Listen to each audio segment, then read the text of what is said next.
Puji Astuti SPDI. Saya adalah guru pendidikan agama Islam dan budi pekerti di SMP Negeri 4 Kabupaten Cilacap, sekaligus mahasiswa PPG Batch 3 di Universitas Islam Negeri Salatiga dengan NIM 27030251155. Saya akan melaksanakan uji kinerja di SMP Negeri 4 Cilacap dengan tema ketentuan penyembelihan hewan kurban dan akikoh. Selamat menyaksikan.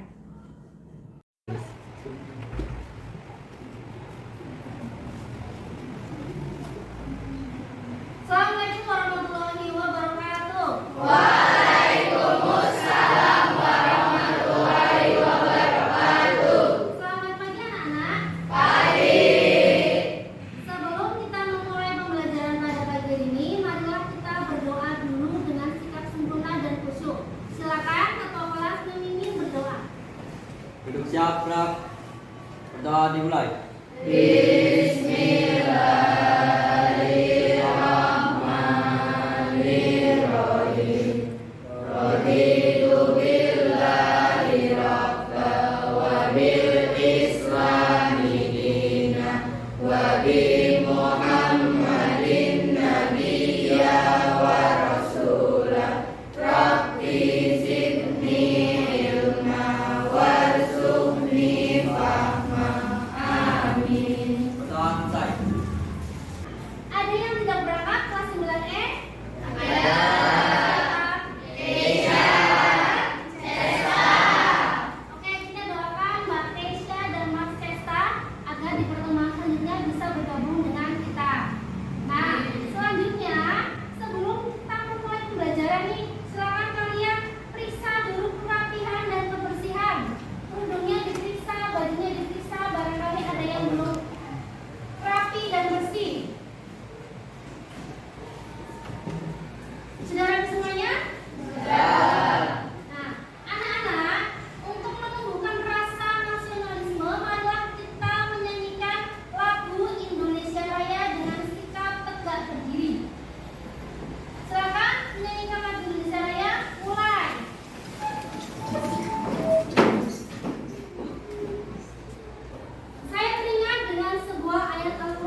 ayam masih dalam kondisi hidup. Dan untuk penjawab yang nomor 2, apakah daging ayam tersebut halal? Ya, jawabannya saya juga ya, karena telah dilakukan penyembelihan secara syar'i dan ayam tersebut masih hidup. Oke, terima kasih jawabannya. Kemudian ada yang punya argumentasi lain? Saya, Oke, silakan Bang Hamda. menurut saya tidak sah dan tidak halal karena jika tidak disembelih pun ayam itu akan mati dengan sendirinya. Oke, jadi gimana nih, sah apa enggak? Nah, untuk mengetahui sah tidaknya, kita akan bahas materi terlebih dahulu. Gambaran umum tentang materi penyembelihan hewan. Islam merupakan agama sempurna yang mengatur setiap aspek kehidupan manusia, termasuk dalam hal mengkonsumsi makanan dan tata cara memperolehnya. Islam menerapkan aturan-aturan tertentu agar proses penyembelihan itu sah secara hukum dan dagingnya halal serta thayyib atau bersih. Penyembelihan secara kebahasaan berarti memotong jalan tenggorokannya atau organ untuk mengolah perjalanan makanan dan minuman.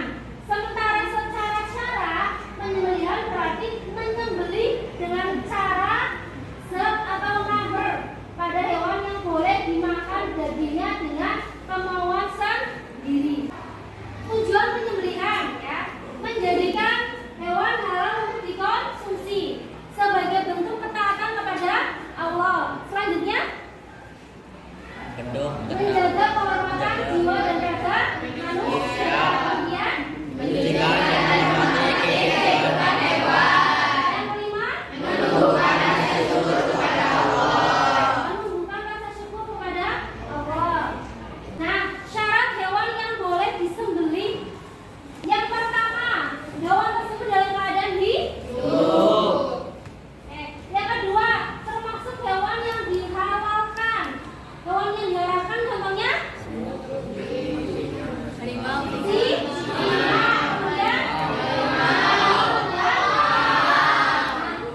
bukan hewan yang harus dibunuh. Contohnya seperti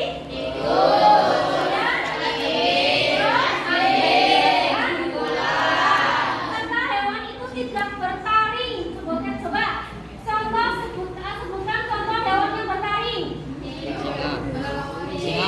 Kucing, serigala, apa lagi? Harimau. Singa ya. Nah, kemudian bukan hewan yang diperuntukkan untuk sesajen, ya, sesajen atau penyembahan kepada selain Allah. Alat yang digunakan. Yang pertama, Mbak Canara, ada apa aja? Yang pertama ada benda tajam, yang kedua tidak tubuh, yang ketiga terbuat dari besi, baja, bambu, batu atau lainnya, dan yang keempat bukan berasal dari gigi, tulang atau kuku. Oke, jadi harus benda yang tajam. Kenapa harus benda yang tajam? Mas Aswa, kenapa? Jadi benda tajam itu diwajibkan karena diharapkan akan tidak menyakiti hewan secara berlebihan. Ya, agar tidak menyakiti hewan secara berlebihan. Tepat sekali. Prosedur penyembelihan, Mas Aziz, yang pertama. Membaca basmalah. Yang kedua. Baca salawat untuk Rasulullah SAW. Yang ketiga. Baca takbir 3 kali dan tahmid sekali. Yang keempat. Baca doa menyembelih. Oke, saya sudah menyiapkan beberapa permasalahan. Nah, nanti kalian bergabung dengan kelompok yang sudah kita bagi kemarin. Nah, setiap permasalahan silakan kalian diskusikan solusinya berdasarkan tadi materi yang sudah kita bahas bersama-sama. Kelompok 1. Silakan kalian diskusi sesuai dengan masalah yang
Assalamualaikum warahmatullahi wabarakatuh.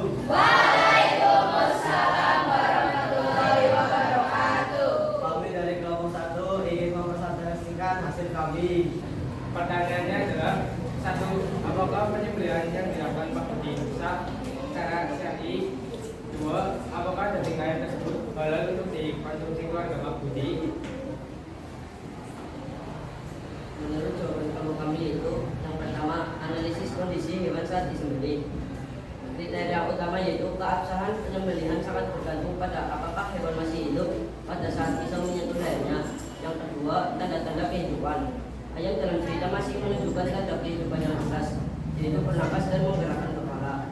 Ini menjadi indikator kuat bahwa nyawanya masih ada. Yang terakhir ada kesimpulan awal, karena ayamnya masih hidup, penyembelihan Pak Budi memenuhi syarat dasar. Jawaban pertanyaan nomor 2. Satu, konsep dalam diri hewan yang terluka parah seperti tertabrak dan hampir mati disebut adara. Hukumnya adalah satu, jika hewan masih hidup dan disembelih dengan memenuhi syarat menghadap kiblat, baca bismillah, potong saluran leher, maka hukumnya halal. Dua, kecelakaan atau cedera yang dialami hewan tidak perselangkit mengharamkannya selama dia masih disembelih saat hidup. Jadi kesimpulan jawabannya yaitu penyembelihan Pak Budi sah karena ayam masih menunjukkan tanda-tanda kehidupan, yaitu bernafas dan bergerak pada saat disembelih. Yang kedua yaitu daging